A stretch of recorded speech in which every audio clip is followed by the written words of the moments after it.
Boycotts everywhere. Perhaps it's time to boycott the boycotts. This is the focus group.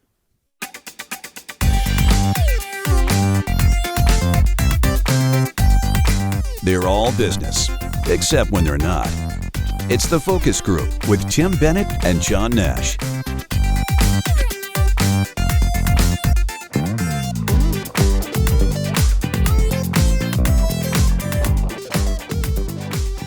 Welcome to the Focus Group. John Nash here with my good friend and co-host Tim Bennett. FocusGroupRadio.com is the URL for our website. You'll learn all about us there, including our partners, Deep Discount, which we will be visiting with later in the broadcast. And you can also check out TFG Unbuttoned. That's our Tuesday podcast, 3 stories, about 22 minutes long. And if you subscribe on Spotify or YouTube or Apple or any of the podcast platforms, that will be a part of your feed already. And we used to say like, right? We still say like, or do we say subscribe? Or what's the new thing now, you have Tim? to follow. Subscribe supposedly means you pay money. Okay. If you subscribe to I like think a magazine. Tim has like a note card, like these are what you can say, this is what you can't say. I don't know if it matters. It's crazy with it seems the only platform that seems to be going crazy is TikTok, or as a lot of the politicians call it, TikTok. Yeah. No, it seems to be getting a lot of play, more so than Facebook anymore, or certainly Twitter and Instagram. It seems TikTok's the new darling. I guess every 3 years we'll have a new darling or something. And Tim, every couple of years we'll have a new bunch of companies that come to the rescue of folks like us who say, hey, why don't you leverage TikTok and send your viewership to the roof? And then you start drilling down and you're like, well, no, we're not really TikTok-y. I'm sure I could do a dance video if I had to, but my impression of TikTok is, is there a time limit on TikTok? Yes and no. The people who go live, they could be on there for hours. Really? There's one woman who does makeup tutorial, and she's on there for 3-4 hours, and she lip syncs to 80s hits while she's doing it.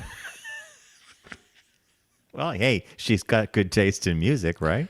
But so much so that she's now made enough, or she makes enough money, she gets enough views and likes and whatever, that she may be able to quit her job in the evening. She works a night shift, and then she does makeup during the day.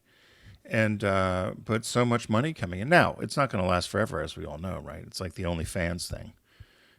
Speaking of OnlyFans, and I should have sent you this article. So there's an article that came out in Slate or Vice, probably was Vice, and it was an interview with a woman who makes a ton of money on OnlyFans.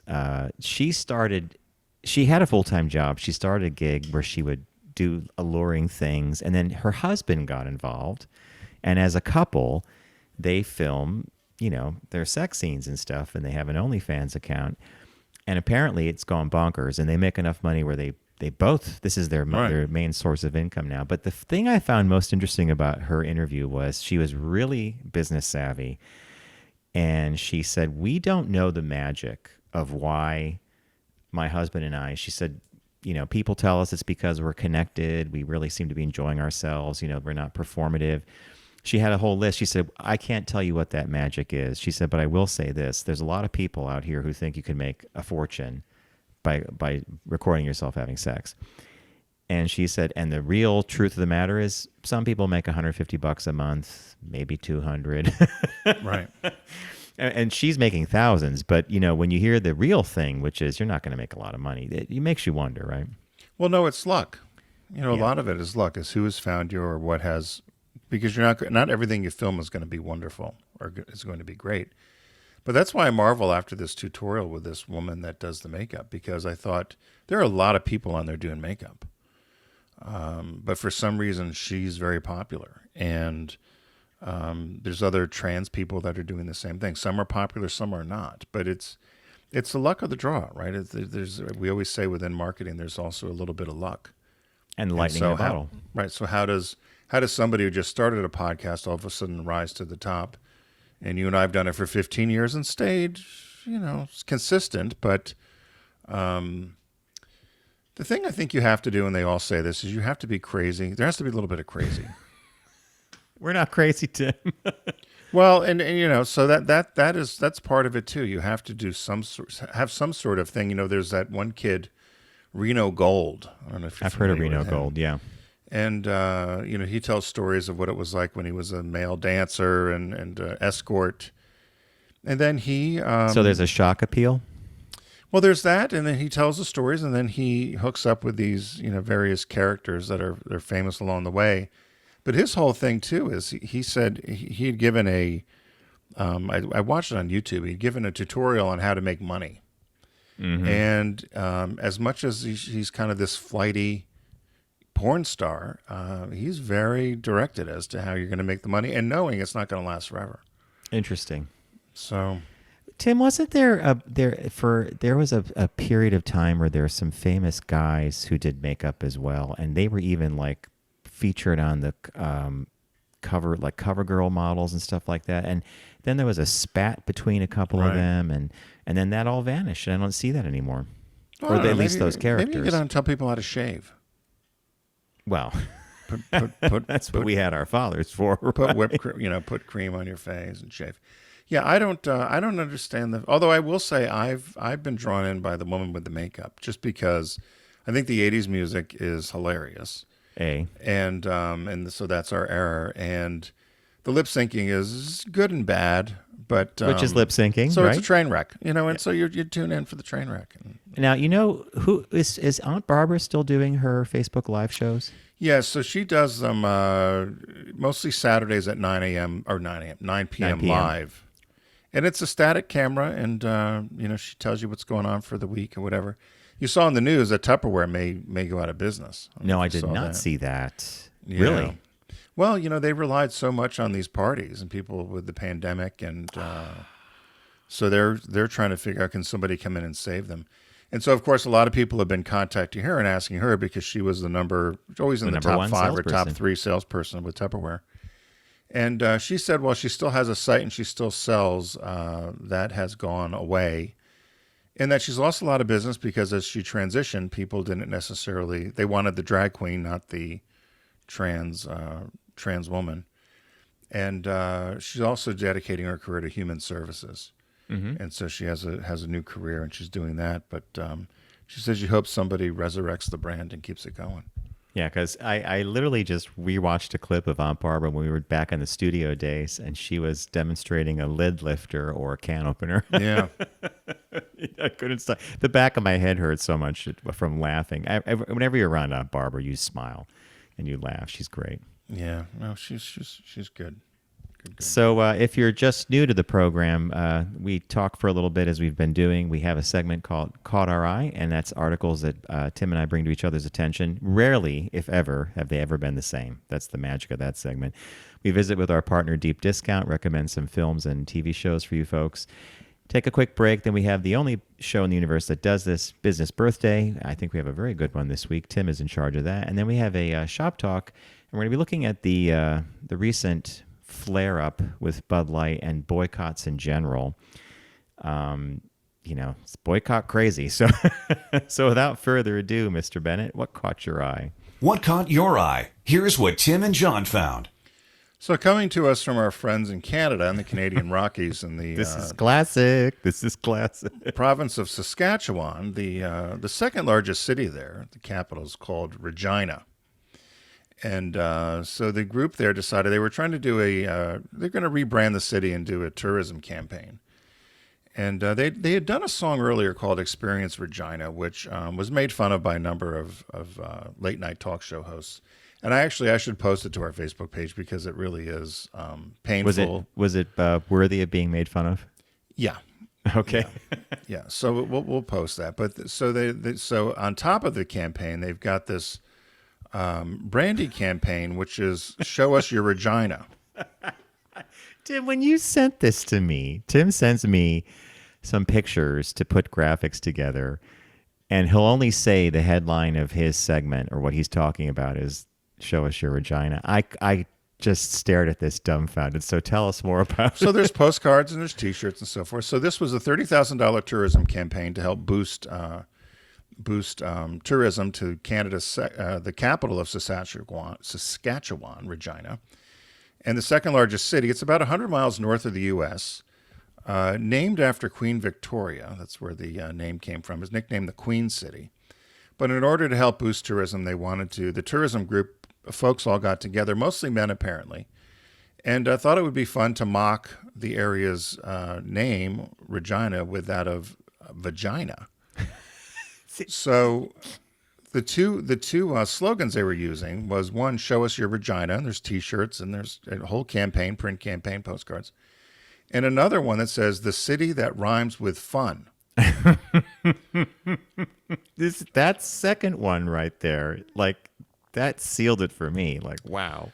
So this was released last Thursday. Of course, people went in an uproar. The campaign CEO apologized for the uproar it caused, and the tourism organization's website immediately stopped and scrapped all the merchandise being sold. I'm sorry we didn't get to buy anything. He said, I want to apologize on behalf of myself and our team for the negative impact we created with the elements of our recent brand launch, Experience Regina, CEO Tim Reed said on Sunday. He admitted that they may have crossed the line and had poked Just a fun. tiny one. Poking fun at themselves for the city's name, no pun intended, or I guess pun intended for poking. And, of course, a number of women chimed in, what about the children? Or another woman, Cheryl Stenunchuk, a city resident, said she was incredibly disappointed and appalled by the campaign. One of the former tourism board members said that sexualizing the city was not necessary. We're objectifying women's bodies. People went and took to social media and said, now you made us a laughing stock. And so they went on and on and on. And, of course, it said to somebody, what about the children? What are we going to tell the children? But for the children. Yeah, so others said, you need to do better. This is pathetic. They'd like everybody fired that were involved in this. Nobody has been fired, by the way. That was going to be my next question, Tim, because do you not smell a very clever plan here, which is launch all... Do you think this was done just to raise the profile briefly? Well, it could have been. They said the agency that had done this said that they wiped all of the suggestive language and the show us your vagina and experience Regina and rhymes with fun off their websites and social media channels, and they reverted back to the original name, the Queen City. And then that's that. They said that they had a third-party consultant analyze what happened. And they said, gotta be kidding me. Why don't we be the third party? Can pay me. No one involved in the tourism arm during the rebranding lost their jobs or has been reprimanded, including the CEO, Tim Reed, who oversaw the entire process behind the controversy. I think it's more important for us to have a quality review done, he said, so we can learn from this and make sure it doesn't happen again in the future. So you're right. It could have, maybe it was the plan all along, but for $30,000, they certainly got the ROI. But show us your Regina. And that's it. And so the pictures are, there's beautiful landscape shots and big broad views of, because that's the Canadian Rockies. So, show us your Regina and this big expanse. Yeah, I smell a clever behind closed doors. Do not repeat this meeting. But hey, guys, we have an idea for you. Yeah. Maybe it was presented as a joke. And then suddenly everybody's like, hey, this is really funny. Show us your Regina. Ha, ha, ha. And hey, look, it got play, right? How much would the media be worth that all the write-ups got? Well, certainly more than $30,000. I mean, all they spent for the campaign was $30,000. Now, whether or not that makes me want to go to Regina, another matter entirely. But yeah. Yeah, I'm not so sure. I've not been to the Canadian Rockies. You ever been up there? Neither have I. No, I have friends who've gone skiing out in that direction, like Banff and all that, who love it. But I have not traveled there, and I should, because Canada's a cool country. Yeah, maybe we should drive cross country through Canada. And go from Halifax to Vancouver. You can, yeah, and that would be quite the drive, wouldn't it? I mean, there'd be a lot of empty spaces, right? And a lot of farmland, a lot of agriculture. Well, far more, considering Canada, I think, is either the largest or second largest country in land mass, and only has about the population of New York State. It's about 35 million people. It's all spread out across the top there. Yes, there's not a lot. Most of it hugs the U.S. coast, or the U.S. border is where most of the population lives, within 100 miles of the U.S. So. All right. Well, what caught my eye is debris from space. And I'll tell you why. So, calling all meteorite hunters. So, a Maine museum, or a museum in Maine, is offering $25,000 for anybody who can bring in a piece of a fireball that fell about a week ago. And it crossed over the state. It was like a part of a meteor shower. And they'll pay you money for it. So if you need some extra cash, a museum in Pine Tree State, or the Pine Tree State, has a mission for you. The Maine Mineral and Gem Museum. The Maine Mineral is offering a $25,000 reward to the first person to retrieve at least 1 kilogram of a fireball that fell over the state on Saturday, April 8th. The museum, based in the town of Bethel, also says it will purchase any additional specimens found and that such space chunks could easily be worth their weight in gold. Can you imagine the Yahoo's dragging an annual rock? I was wondering how verification worked. You read my mind. So the apparent meteorite happened around noon local time and was bright enough to be visible during midday, a rarity for such an event, which are usually only observed at night. So enough of this meteorite survived on the way down to have little chunks fall into the forest. If you're interested, you can look up the town of Bethel and look and Google Meteorite Bounty or anything like that, and you'll actually see a map that they've drawn up that shows the path of most probable debris field, and it goes for several miles towards Canada. In fact, radar captured multiple meteorites zipping towards the ground just a few thousand feet above sea level. For those data points, NASA calculated an estimated so-called strewn field wherein the cosmic debris likely landed. The largest bits of fallen space rock most likely came down in the vast expanse of forest between Waite, Maine, and Canoose in New Brunswick, Canada. So they're very close. They share a border. Though larger meteorites, if they do exist, are likely to be found closer to Waite, which was the main side of this. The highest likelihood location for finding any of the space rocks is either on just over the Canadian border or, as they said, closer to Waite. So last year, 500 different fireball events. I like that, the fireball event for a meteorite, recorded in the U.S. They aren't inherently they aren't rare, but they're not seen often because they happen over some like wilderness areas and things like that. But recovering actual pieces of these meteorites is hard to do. So to Tim's question, they don't say here, and I did a couple of cross references, how they plan on verifying that the rock you're bringing in is in fact a meteorite. But there are certain minerals present, and there are certain things about the rock that they would know it came through the atmosphere and came in as a meteorite. So $25,000 if you're up in Maine and you find a piece of a meteorite that fell on April 8th. Wow. Go hunting. Right. I don't know. Would you turn? I guess you would turn it in, right? Get $25K. It's either a rock on a table or it's $25K. Yeah. Of course you turn it in, Tim. But then we'd be fighting to this is a real meteorite. Don't try to tell me it's not. Right? I've never heard of them paying for that, but I think that's pretty good. But I'm sure I wondered how the museum could afford that. Yeah. Must be quite the museum. Well, the name alone doesn't necessarily say, the Maine Mineral and Gem Museum. Come on down. I bet they're good. Fully air conditioned. Yeah, exactly. So how they're getting money to pay for meteorites is anybody's question. Okay. Hey, as many of you know, if you've been long-time listeners to the show, Deep Discount is a partner of ours here on the Focus Group, and we would like to have you visit their site by going to ours, focusgroupradio.com, and clicking on the Deep Discount logo. So this week we have a sale. This is the 100th anniversary / birthday of the Warner Brothers Studios. This is the ultimate rabbit hole, in my opinion. The minute you go to the Warner Brothers sale, you are going to see stuff that you just have to have, and you're going to be like, wow, it's a Warner Brothers. Okay, so Mr. Bennett, what did you pick? So you're right. There were an awful lot of things to pick from, and then I stumbled across deep into the library.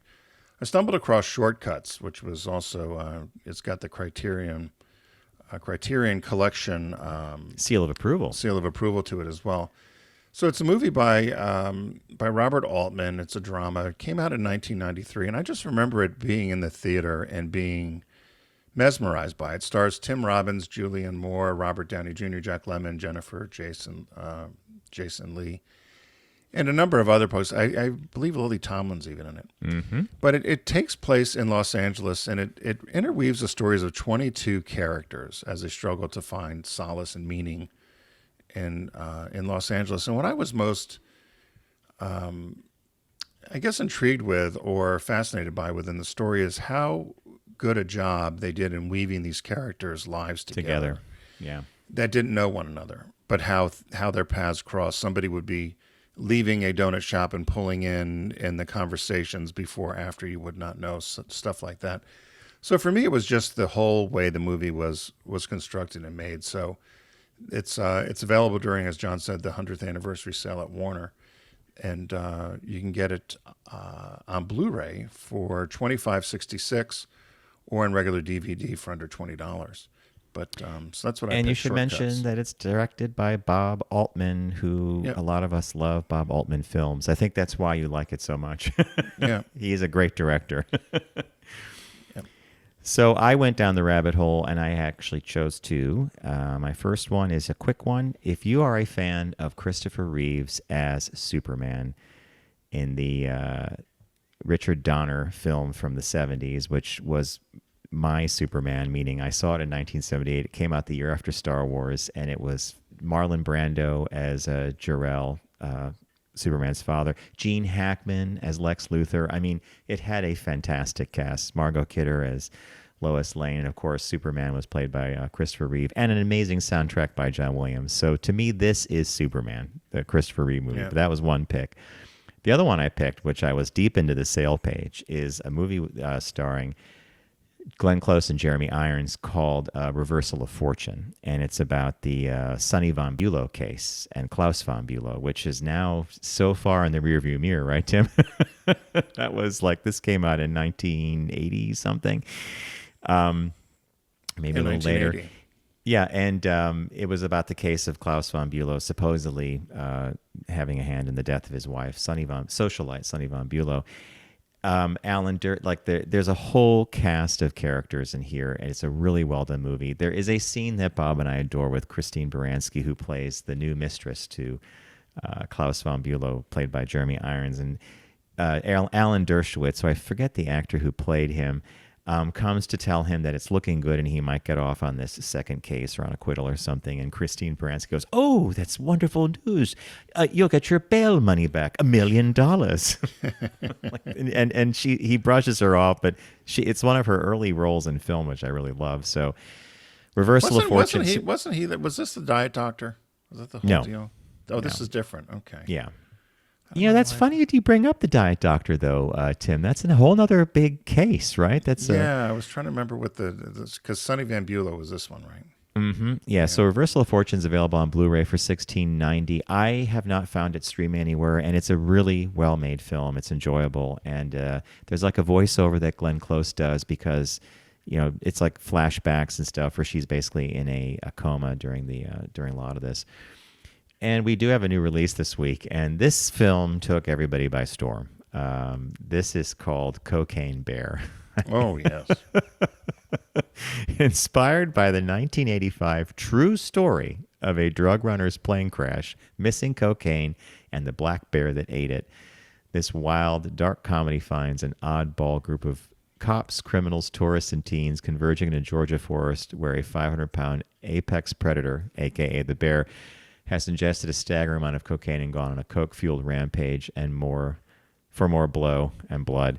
I read a lot about this, and I think it was, who is the director here?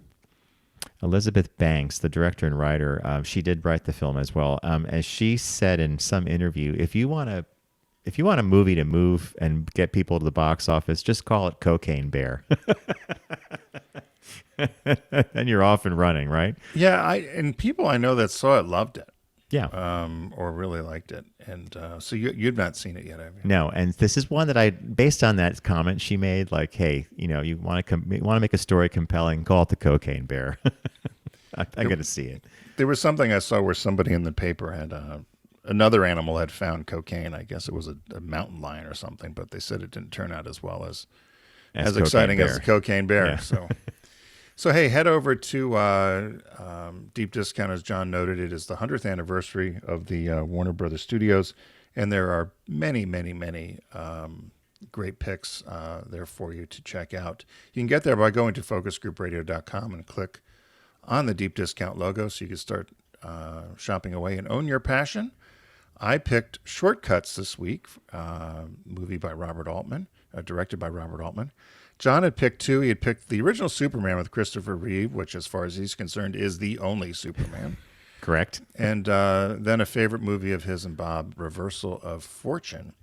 And the new release this week is Cocaine Bear, which we all need to go see. So again, be sure to check out Deep Discount and get there through our website, focusgroupradio.com. We're going to take a quick break. When we come back, we've got a business birthday for you and some shop talk. We're going to talk about the Bud Light controversy that's been taking the country by storm. So take care. Or stay with us. We'll be right back.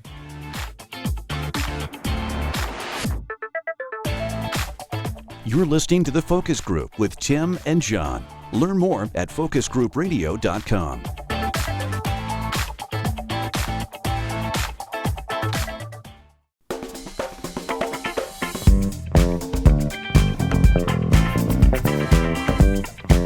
Now back to The Focus Group with Tim and John.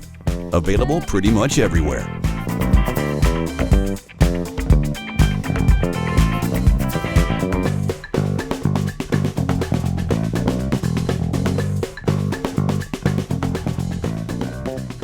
Welcome back to the Focus Group. John Nash with Tim Bennett. Focusgroupradio.com is our website, and you'll find out all about us, our partner Deep Discount. We had a little visit with a moment ago, and of course, you'll learn about TFG Unbuttoned, our Tuesday podcast. So without further ado, we are the only show in the universe that does this, our business birthday. Everyone does celebrity birthday greetings, but the Focus Group is the only show in the universe that celebrates business birthdays. Born today, April 19th, in 1877, is Ole Evinrude. Originally born in Norway, but grew up in Cambridge, Wisconsin by a lake and a farm, and became an American entrepreneur known for the invention of the first outboard motor with practical commercial application. So, as I said, he was born in Norway. The family emigrated to the U.S. in 1881. At the age of 16, he went and worked in Madison, Wisconsin for a machinery shop. And he became a machinist apprentice and did lots of work within the machine tool trade in Milwaukee, Pittsburgh, and Chicago. In 1900, he co-founded the custom engine firm Clemick and Evinrude, and he invented the first practical and reliable outboard motor. So if you're an enthusiast, particularly with boats or other other sort of very simple, good, well-built engines, you certainly know the name Evinrude. It was built of steel and brass and had a crank on the flywheel to start the two-cycle engine. He also built the first gasoline-powered outboard motor 2 years later, and by his company, Evinrude Motor Company, founded in Milwaukee. It was, at the time, and still is, one of the simplest type of engines produced. It was a two-stroke internal combustion engine that was powered by a mixture of gasoline and oil. Interesting, he said his invention was inspired by him rowing a boat out on Lake Okeechee in Wisconsin. Outside Milwaukee, it was a hot day. He wanted to get ice cream with his girlfriend. It took too long. So, See, Tim, a problem that needed a solution. Right. His girlfriend, Bess, who ended up being his wife. By 1912, his firm had employed 300 workers, including Arthur Davidson. You might recognize the name. Mm-hmm. He was one of Arthur Davidson and of motorcycle fame. And so he used to tinker in his shop and ended up starting Harley Davidson motorcycles in Milwaukee. And it is told that Ole helped Harley Davidson perfect the first carburetor for the motorcycle. He had ended up selling his company in 1913 when his wife got sick, and he wanted to have the money from the sale and to take care of her. And she had eventually died shortly after, a very young age, 48 years old.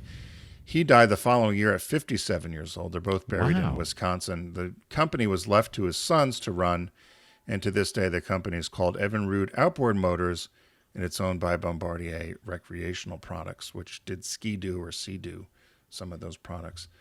But yep. So Ole Evinrude, the inventor of the. Did they tell you outboard what he motor. passed away from, Tim? He it did not, but I want to say there were complications from something, but I don't want to make it up, so I don't have it here. No. They were both young, though, the husband and the wife, right? Yeah. She and it did not say this. Just said they were. He said his wife Bess died in 1933 at 48, and he died the following year at 57. And they said that he had sold his business. She had become ill. And so he initially sold his business To use the money to take to care use of the her, money yeah. and then to have the time to be able to take care of her. But beyond that, it didn't say. Well, what he died of. That outboard motor, think about that. That's ubiquitous, or was Yeah. ubiquitous everywhere. You saw like a little boat that needed that on the back. And the fact you could pick it up and take it off, and pretty cool. Yeah, Good business birthday, especially since his name is the product, right? Yeah, Evinrude. And he actually made up the name. It was a combination of his original name was, we would probably say Anderson, but it was Ole and Andreas son Aslundii. In other words, he was right.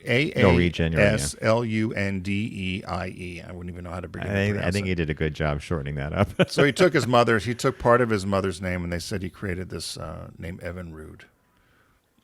So yeah. So Oh, there that's you go. Good birthday. birthday. All right. As Tim said, we have a shop talk coming up, and it's about the recent spate of boycotts, and namely the boycott against Bud Light, because, oh my God, they actually used a trans influencer named Dylan Mulvaney to talk about Bud Light.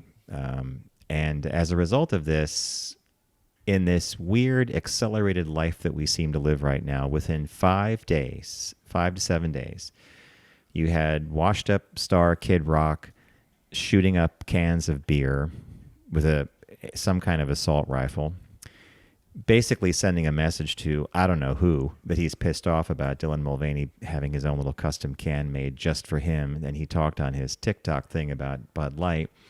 And that spread all through, country music stars hopped on board. Bars were going to dump it all. People were shown buying it and then blowing it up, which that's my favorite. Like, let's go out and buy the beer we're going to boycott and show you how we're going to destroy it, because you still gave the company money, by the way. But, Tim, as you probably know, another ripple happened over the weekend. And now, as of April 15th, which was a Sunday article, the GOP quietly backs off attacking Bud Light, its own major donor. Here we see go. that. Because someone behind the scenes eventually picked up a phone and said, hey, whether you know it or not, we donate thousands of dollars to Republican candidates.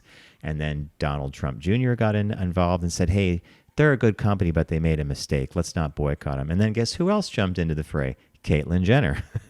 Oh, stop. And she's like, they're a good company, but they made a mistake. So now everybody's, it's a circular firing squad. It's ridiculous. And the CEO actually came out with a statement. I didn't mind the statement. A lot of people are taking it to task because he didn't defend the LGBTQ community, et cetera, et cetera. He basically just, if you could distill it down, he said, we make beer, we make a product that people have conversations and enjoy things around. We didn't do this to get involved in this kind of a thing. In other words, fake outrage, right? Yeah, and it's easy to do now. I mean, that's what a lot of people make mention to, that it's very easy now to be outraged about something. I love the Yahoo that was dumping out the Bud, and then he was going to drink Jack Daniels until they found out that RuPaul's Drag Race did a promotion with Jack Daniels, so he had to throw all that away. And why Bud? I mean, it's just... Well, the Howard Stern, famed radio jock, he said, I'd like to have Kid Rock and Travis Tritt and some of these people on the show to talk to them about what are you all wound up about? Yeah. And if you watch the TikTok, which I did, because I thought, okay, what did they do wrong here? Whether you believe someone is trans or not is a whole different issue. But in terms of what Dylan Mulvaney did, sat there celebrating the fact that she was celebrating 1 year living as a woman, and Bud had sent her these cans and had her picture on them, and it was as innocent as that. And if you don't like it, move on. If you don't particularly care for that person, you might not like a celebrity that endorses something. And I always say this all the time with celebrity endorsements. You never know. There's a danger with influencers and celebrities because even though you may give them guardrails, you don't know exactly what they might say or how something is interpreted. And so you have to be open to the fact that when you go into that arena, that you're opening yourself up for criticism, and you have to be able to take it. Now, there was lots of rumors that they said they fired the people at Anheuser-Busch. Which did not happen. Not the case. Some people said they lost all kinds of money. Not the case. Not the case. So I'm with you. A lot of these major corporations, as we've all discussed on this show before, they give money to both parties. They give money to conservative politicians and they give money to liberal politicians. They're businesses and they're corporations and they play both sides.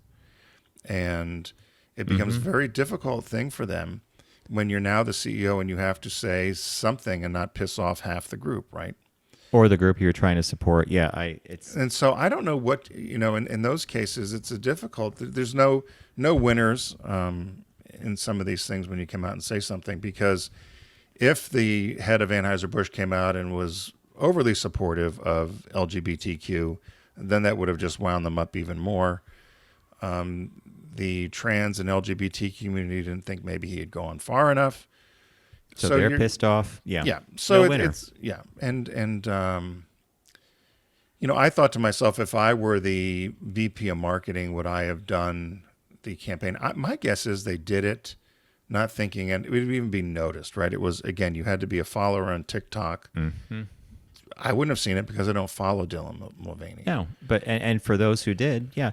And that's, if you're watching on YouTube, the picture I have up here, there was an article that spurred us to this conversation, which was as a result of this arc of boycott, a number of Clydesdale events were canceled. The famous Clydesdales, beautiful horses, go to a lot of different events with the Budweiser wagon.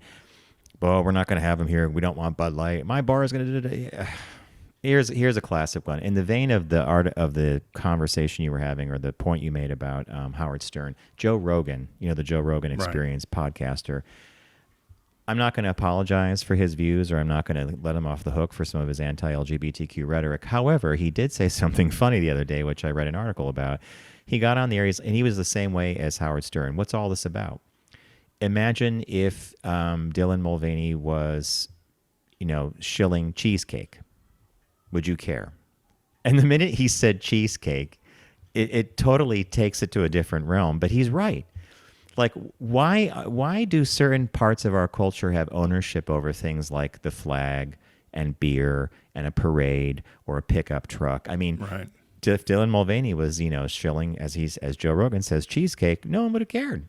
No one would have cared. Yeah, but if you put her in a Ford F-150, they're going crazy. Now you're going to trouble. Which brings us to this other thing. Another article I read over the weekend, which was very disappointing to me, was one of the heads of one of these far-right super PACs. They're funded with a lot of money. They do a lot of research. He said they spent, after gay marriage was passed by the Supreme Court, many evangelicals and those on the far right were deflated by that victory. And so they began doing focus groups and studying the issue. And he said, we threw everything at the wall we could to figure out what sticks. And what pushed the buttons most for people post-COVID was drag queen story hour and the trans community. And that's literally, this consultant says, that's what we told our candidates to begin pounding, hitting that button. If you've ever wondered about this, that you are actually, the victim of an idiotic campaign for politics, or for politicians to drum up the lowest value voter to get to the polls, you're not wrong. So they couldn't do gay marriage anymore because over 68% of Americans and 54% of Republicans approve of gay marriage. So that's off the table for the time being. But we found something else for you folks to yell at. Right? Well, I mentioned it before, but Bill Maher had the last two shows. He didn't have one at Easter, but if you listen to the one this weekend and the weekend before, he actually has pro and con talking about the trans issues, and with the different on his panel. And it was interesting. There was one woman this week. She's the lieutenant governor of Virginia. It's an African American woman, Well, she's actually Jamaican. And she was all tuned up about the drag queen story hours and the kids getting lap dances. And Bill Maher said to her, whoa, whoa, whoa, whoa, whoa. How many poles are there? Pole dancing and in school libraries. Are there poles for them to dance? Like, this is not true. Oh, no, it's true. It's true. You don't read enough. And he just just his look on his face and looking at her and kind of doing one of his looks just said, you just tell you're full of shit, lady. But, they're convinced that there's lap dances and there's all kinds of other things going on that are just taboo and wrong. And, how are you going to change the minds?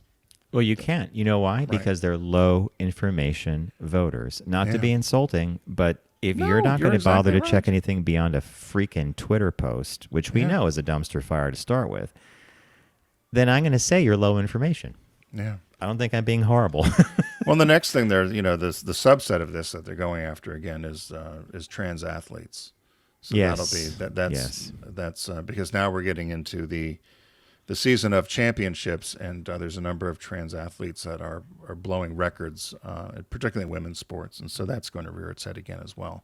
So that's coming down the pike. So in other words, look forward. Yeah, pay attention to that. That's coming. So anyway, the boycott. I'm just, I do know that there have been boycotts over the years. Remember, people boycotted Coors Light because of their stance on LGBTQ, or people boycotted, what was the Barilla pasta, things like that. I just don't think that those things ever hold. I don't know. Do we know one that's put anyone out of business? No, but they garner media attention, which captures the mind. So there you go. And that's what it does. So that's so go buy your case of Bud Light. I don't drink the beer anyway. Neither do I. So to me, I didn't have any skin in the game, but I should be offended, I suppose. So thanks for joining us today, and thanks to our friends at Deep Discount, a sponsor of ours here on the Focus Group. And right now, there's the 100th anniversary for Warner Brothers Studios taking place, and you can find all kinds of great films there during the sale to help own your passion at focusgroupradio.com. Click on the Deep Discount logo. This week, I picked a movie called Shortcuts. John picked Superman, with the original cast with Christopher Reeves, and Reversal of Fortune. And the new release this week is Cocaine Bear. It's quite a collection there of movies. Yeah. As you were saying it, I thought that's an interesting collection. Okay. Right, so be sure to check that out. We hope everyone has a great week. Remember, as we get into driving season more and more, don't text and drive. Arrive alive. Keep your eyes on the road. And, have a good week. We'll see you next Tuesday. Take care.